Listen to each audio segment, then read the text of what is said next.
Paano malalaman na isa ng ganap na dalaga ang isang babae? Una, al-ihtilamu bi khurujil mani. Ibig sabihin, naka-experience siya ng tinatawag na wet dreams. Yung may lumabas sa kanyang private parts na similya habang siya ay natutulog. Pangalawa, ru'yatud dam al-haid. Naka-experience siya ng tinatawag na paglabas ng dugo mula sa kanyang private parts, yung dugo ng tinatawag na haid. Ngunit kung hindi pa rin lumabas ang dalawang senyalis na ito, idagdag natin ang pangatlo. Ano yun? Dito ay may iba't ibang pananaw ang ating mga ulama.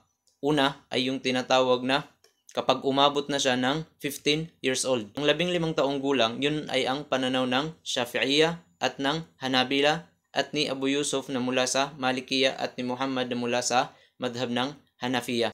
Ang pangalawang pananaw ay ang 18 years old. Ang 18 years old, yun ang pananaw ng Malikiyya.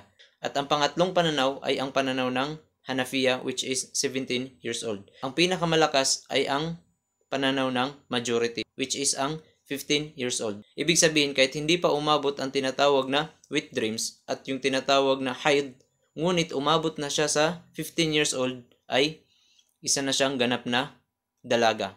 Ibig sabihin, kahit isa sa tatlong nabanggit natin ma-experience ng babae, matatawag na siyang ganap na dalaga. Obligado na sa kanya ang mga batas ng Islam katulad ng pagsasala, pag-aayuno at paghajj at marami pang iba.